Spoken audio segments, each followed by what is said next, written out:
What's up, everyone? Matt back for another real review, and today we're probably talking about what the most anticipated animated movie has been for this year, and probably the most anticipated movie that is animated in years.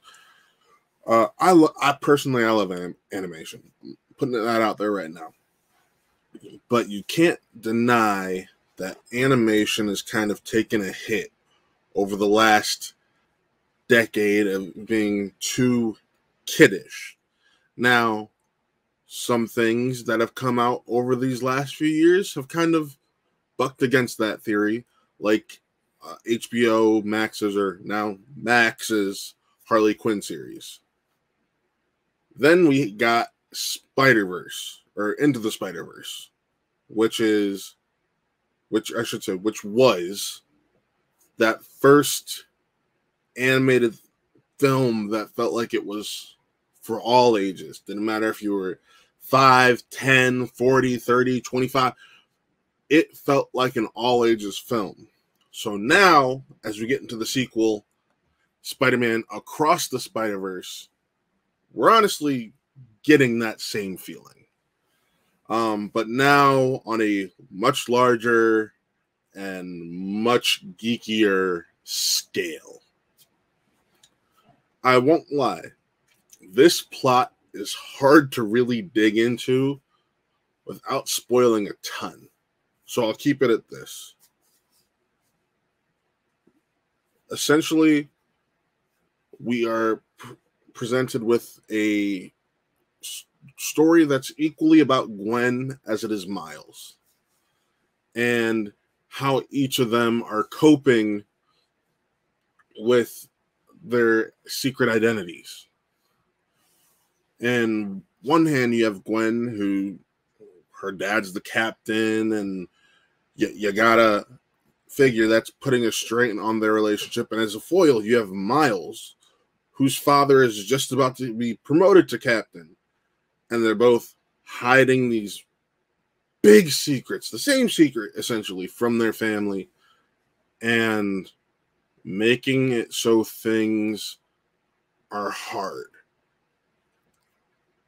But when these opportunities present themselves to where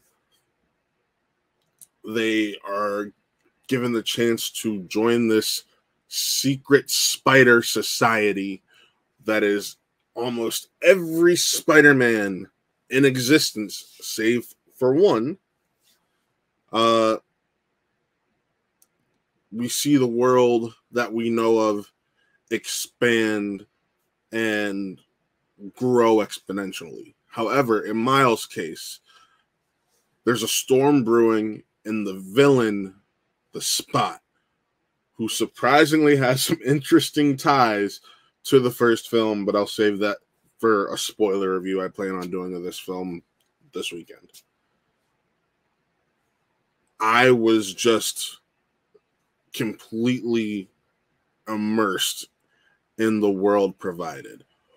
What I thought was incredibly beautiful and interesting is almost each world you go to has its own distinct art style. Gwen's world, Nueva York for Spider-Man 2099. We've already seen Miles' world. We can understand that that is a more comic-looking world. And we got little bits and pieces of seeing other worlds in the first film and the introduction to the other Spider people. But now you're full-blown spending time in these worlds, and that was interesting.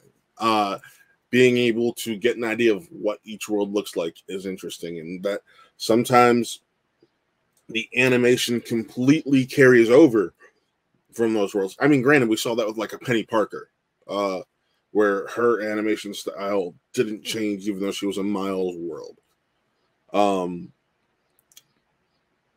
A lot of people are saying early on that this may be a Best Picture contender. I wouldn't be shocked.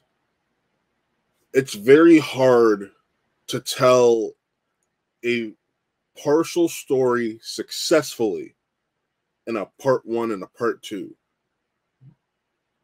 We get that here. Originally, they announced this and Across the Spider-Verse Part 2, which title is now Beyond the Spider-Verse. As a movie fan and a fan of Spider-Man, you just feel very vindicated that this film is able to stand on its own. And while, yeah, the ending's like, man, this is a part 1.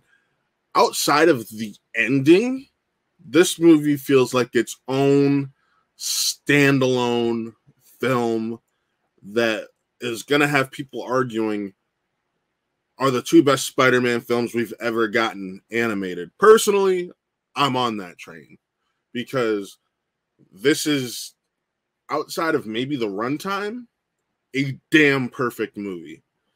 From the story to the voice acting, Shameik Moore and Haley Steinfeld do a great job. Oscar Isaac adds a lot of just brooding as Miguel O'Hara, and some of these other voice actors that have been brought in for the ride do a fantastic job. I won't say some of them because it would spoil some good surprises, but one that I will say is the voice actor of Ben Reilly, because that's come out over the past few days, and Andy Samberg. Andy Samberg as Ben Reilly was hilarious. I loved it. Issa Rae was a really interesting choice, but I loved her Spider-Woman. And then Jake Johnson coming back for Peter B. Parker was really cool also. There's so much I want to say about this film that I can't. Like I said, the animation is just beautiful. When you hop from place to place, I do want to say, outside of Spider People, there are other major cameos, so keep your eye out. There was a moment in the theater where I audibly gasped. Jumping to these other worlds, major implications happening that we get some confirmation on other things. And just overall, this is such an interesting and fun experience in the theaters. If I'm giving this film a rating, you could have guessed it by now. It's a perfect 5 out of 5. It is just everything you wanted this movie to be and so much more. I will let you guys know this.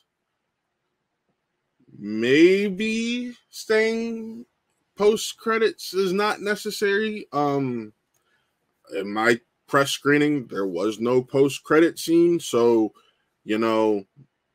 take that as you will. Things could change now that it's out in the public, but for this press screening, there was none. And let's face it, sometimes you don't want to be there, wait until the end just to find out nothing. So Across the Spider-Verse, that's what I thought. The important thing is, what do you guys think?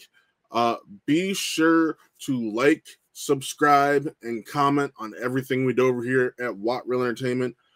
This Sunday evening, the HBO returns to talk about Succession, the final season. That's right. We decided not to do a full-blown week-by-week recap, and we're just doing the one season video. So excited to finally get to talk about that with y'all. Also, if you, as always, What Real Gaming, be sure to check out that. It's going to be so much fun with what Taylor's been doing and the streams I've been doing and Connor's doing. And we love everything that we're doing here, and we love sharing it with you and sharing this journey. But without further ado, I'm Matt. This was another Real Review. Be sure to be on the lookout tomorrow for my review of Peacock's Shooting Stars. And until then, we'll see you next time.